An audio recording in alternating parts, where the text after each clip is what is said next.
Terima kasih Anda masih bersama kami. Bagi Anda yang baru saja bergabung, kami hadirkan kembali 3 berita utama hari ini. Rumah yang ditinggal penghuninya berjualan empek-empek keliling di Kota Palembang ludes terbakar. Polisi menahan seorang anggota Satpam yang dilaporkan memiliki senjata api rakitan lengkap dengan amunisinya. Dua bocah kakak beradik di Palembang sudah 8 hari menghilang dari rumah. Orang tua resah dan melapor ke polisi.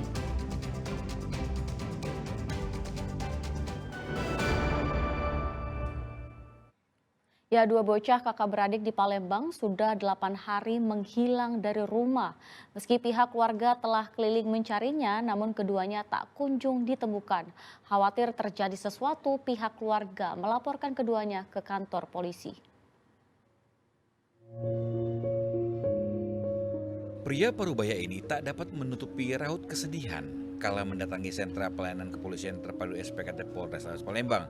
Warga Jalan Sri Negara Ilir Barat 1 Palembang itu mengakui dua anak lelakinya hilang dari rumah.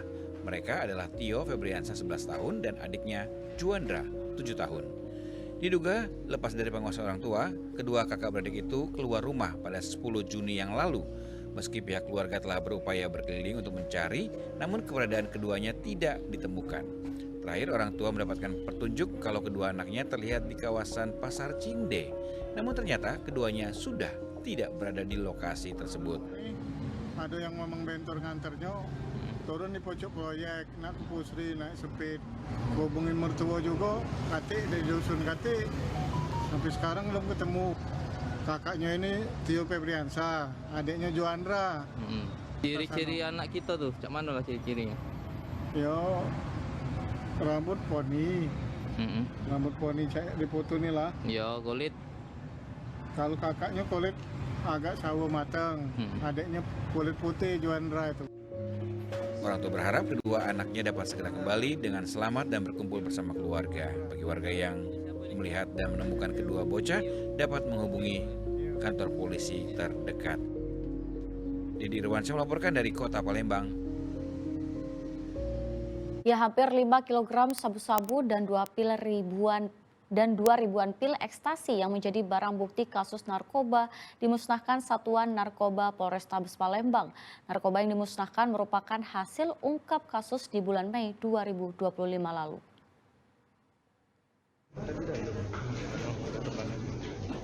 Tiga orang tersangka pemilik narkoba hampir 5 kg dan lebih dari 2.700 pil ekstasi dihadirkan dalam acara pemusnahan barang bukti narkoba. Pemusnahan barang haram ini dilakukan pada Selasa siang di Gedung 1 Narkoba Polrestabes Palembang.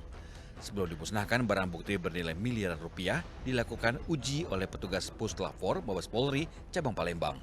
Pemusnahan dilakukan dengan mencampur narkoba dengan air deterjen dan dihancurkan menggunakan alat elektronik berupa blender. Bahwa ini sudah, kalau memang kita biarkan, tadi Bu sampaikan bisa hampir ada yang hampir 500.000 jiwa, ya. Nah, jadi ya memang ini, dan kalau memang tidak dimusnahkan, nah, mana barang itu kan? Barang bukti yang telah dimusnahkan lalu dibuang petugas ke dalam kloset kamar mandi. Barang bukti narkoba yang dimusnahkan merupakan hasil ungkap kasus pada awal bulan Mei 2025 lalu. Dari 3 tersangka, 1 diantaranya ditembak kakinya karena polisi menyatakan pelaku melawan saat akan ditangkap. Dalam waktu dekat, ketiga tersangka yang terancam hukuman seumur hidup ini akan dilimpahkan berkas perkaranya ke pihak Kejaksaan Negeri. Didi Irwansyah melaporkan dari Kota Palembang. Badan Narkotika Nasional BNN menggelar bimbingan teknis life skill bagi para pemuda Desa Air Hitam Kabupaten Pali. Desa ini dikenal sebagai kawasan rawan narkoba. Diharapkan bimbingan keterampilan bisa membuat pemuda jauh dari narkoba.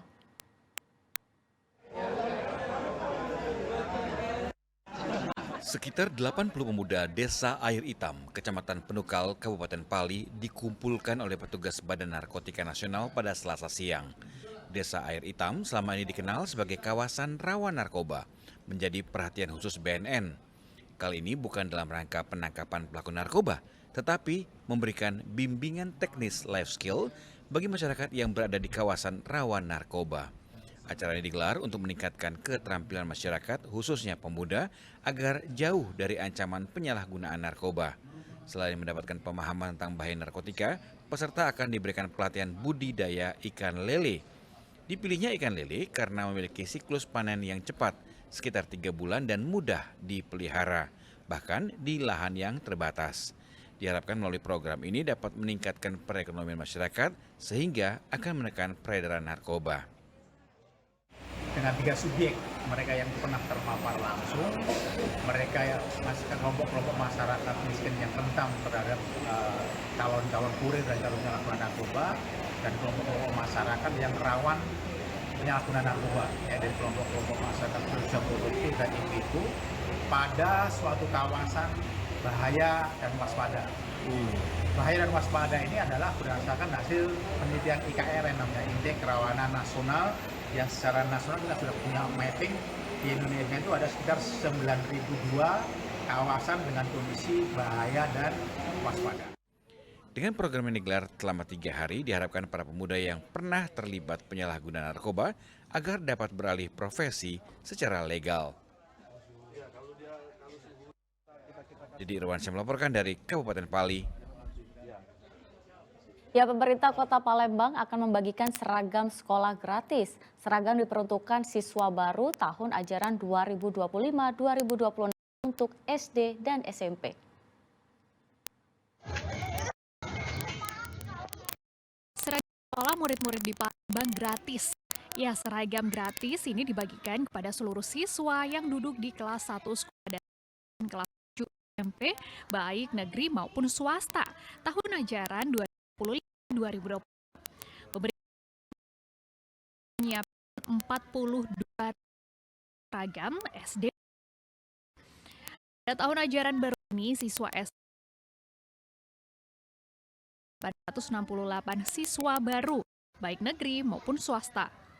Sementara untuk sekolah menengah pertama disediakan sebanyak 19.978 pasang seragam siswa baru swasta maupun negeri. Itu kelas 1 SD yaitu putih merah dan kelas 7 SMP yaitu putih biru. Artinya satu setel ya untuk anak-anak didik di kelas 1 SD dan kelas 7 SMP tersebut. Dan pelaksanaannya insya Allah di bulan Juli ini.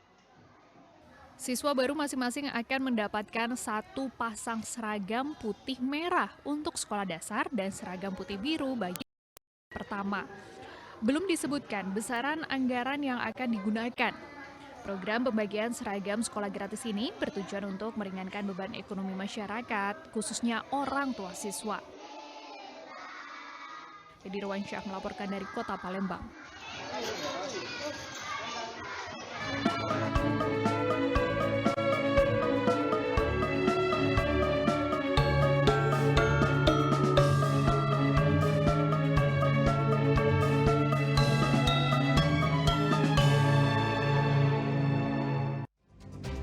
Tersebut mengakhiri berita Sumsel hari ini. Jangan lupa pastikan Anda subscribe channel YouTube Liputan 6 SCTV Daerah. Saya berterima kasih dan sampai jumpa.